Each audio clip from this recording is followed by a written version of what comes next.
terbayang nasib sedih dan kepiluan anak-anak dari keluarga korban.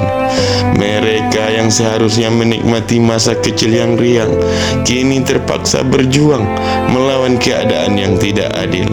Anak-anak itu kehilangan tempat bermain mereka, tanah tempat pertanian, dan kebun yang dulu menjadi arena pertualangan mereka kini telah lenyap digusur. Mereka harus merasakan penderitaan, kelaparan, dan ketidakpastian. Bagaimana mereka bisa belajar dengan tenang sementara rumah dan lingkungan mereka hancur? Tapi percayalah, keberhasilan akan datang saat kalian menemukan pemimpin yang amanah dan peduli terhadap nasib rakyatnya.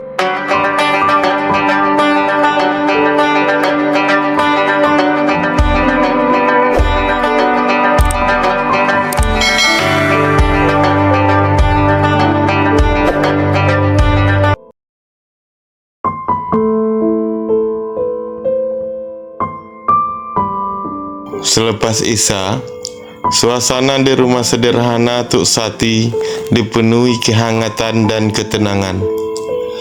Lampu temaram memberikan cahaya lembut di ruang tamu, tempat Tuk Sati duduk bersama Said dan Aryan. Kedua pemuda itu, mereka yang peduli pada masalah mereka. Mereka menanti dengan penuh antusiasme cerita sejarah yang dijanjikan oleh Tuk Sati.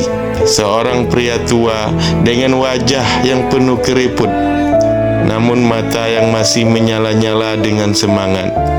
Memulai ceritanya, suaranya parau dan berat, membawa nuansa misteri dan kesedihan mendalam. Anak-anak, kita akan melanjutkan cerita berikutnya, kata Tuk Sati, menarik napas berat sambil menatap jauh ke masa lalu. Tak jauh dari kebun Tuk Mundo, Bu Lani, seorang ibu gigi, bersiap untuk menuai padi. Namun, impian kehidupan yang lebih baik untuk keluarganya tersebut hancur saat perusahaan datang merampas hasil jerih payahnya. Bu Lani berusaha menahan mereka, meratap dan menangis, namun usahanya sia-sia. Tangisannya memohon butiran padi untuk anak-anaknya, kata Tuk Sati, suaranya parau penuh emosi. Said menatap Tuk Sati dengan mata penuh empati. Apa yang terjadi pada Bu Lani setelah itu? Tidak banyak yang bisa dilakukan Bu Lani. Ia kembali dengan tangan hampa dan hati yang hancur, meninggalkan anak-anak yang menangis melihatnya pulang tanpa hasil. Jawab Tuk Sati dengan suara tercekik. Aryan mengepalkan tangannya, matanya berkaca-kaca. Bagaimana bisa mereka begitu kejam? Mengapa tidak ada yang membantu? Tuk Sati menatap Aryan dengan mata penuh kesedihan. Mereka yang berani melawan dianggap pemberontak, bahkan dihukum. Ketakutan merasuki hati masyarakat, membuat mereka diam, meski hati mereka penuh emosi dan berontak. Dengan suara gemetar, Tuk Sati melanjutkan. Lain lagi dengan Pak Pilau, seorang petani yang sederhana dan baik hati. Dia berjuang untuk mempertahankan kebun karet dan tanah leluhurnya. Suatu sore, sepulang dari kebun karet dan tanah leluhurnya yang menjadi objek sengketa, dia diikuti oleh dua orang tak dikenal menaiki sepeda motor. Saat tiba di jalanan sepi dekat sebuah sungai, dia ditabrak. Said menghela napas panjang, matanya penuh empati. Pak Pilau, apa dia meninggal di tempat? Tuk Sati mengangguk. Air mata mulai mengalir di pipinya. Ia meninggal di jalan yang gelap dan sepi, meninggalkan istri dan anak-anak yang kehilangan tulang punggung keluarga mereka. Aryan dengan nada marah dan sedih bertanya, bagaimana bisa kejadian seperti ini tidak diusut? Suk Sati menggelengkan kepala. Anehnya, sampai sekarang kejadian ini tidak pernah digubris, hilang ditelan waktu. Air mata mulai mengalir di pipi Tuk Sati. Said dan Aryan ikut terdiam, tenggelam dalam kesedihan. Tuk Sati berhenti sejenak, mengambil napas dalam-dalam, lalu melanjutkan dengan suara yang semakin berat. Dan yang terakhir adalah Pak Lintan. Ia adalah seorang yang penuh semangat, yang mengorbankan hidupnya demi perjuangan. Dia menjadi korban kekerasan saat mempertahankan tanahnya dari penggusuran. Suatu pagi, orang perusahaan menjemput di kediamannya dan dibawa ke suatu tempat dengan alasan akan menyelesaikan perkaranya dengan pihak perusahaan.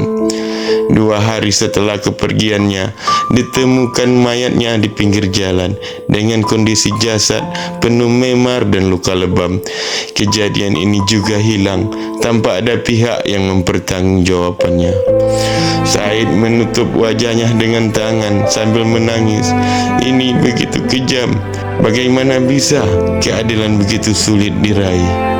Said dan Aryan mendengar dengan seksama, seolah mereka masuk ke dalam alur kisah tersebut. Terbayang nasib sedih dan kepiluan anak-anak dari keluarga korban. Mereka yang seharusnya menikmati masa kecil yang riang, kini terpaksa berjuang melawan keadaan yang tidak adil. Anak-anak itu kehilangan tempat bermain mereka, tanah tempat pertanian, dan kebun yang dulu menjadi arena pertualangan mereka, kini telah lenyap digusur. Mereka harus merasakan penderitaan, kelaparan, dan ketidakpastian. Bagaimana mereka bisa belajar dengan tenang sementara rumah dan lingkungan mereka hancur?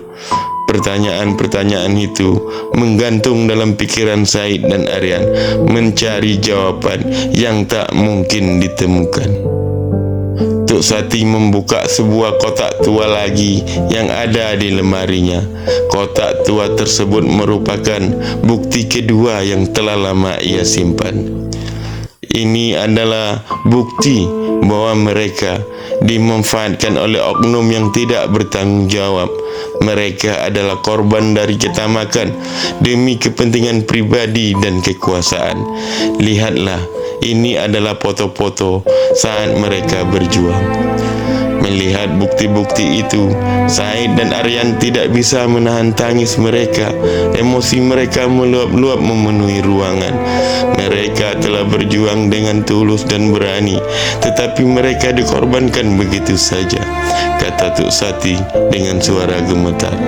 Namun, ingatlah, perjuangan mereka tidak sia-sia. Mereka telah menanam benih keberanian dalam diri kita semua. Tuk Sati menatap Said dan Aryan dengan penuh harap. Kalian, Said dan Aryan, harus berjuang dengan hati tulus. Ketidakadilan tidak boleh dibiarkan dan kebenaran harus diperjuangkan. Kalian akan menghadapi banyak rintangan dan kesulitan, tapi percayalah, keberhasilan akan datang saat kalian menemukan pemimpin yang amanah dan peduli terhadap nasib rakyatnya, dan pihak keamanan yang berkeadilan yang membelah kebenaran di masyarakatnya. Perjuangan ini pasti akan berhasil, tinggal menunggu waktu dan orang yang tepat, karena perjuangan kalian adalah lanjutan dari pengorbanan mereka. Malam itu, cerita dan nasihat Tuk Sati menggema di hati Said dan Aryan.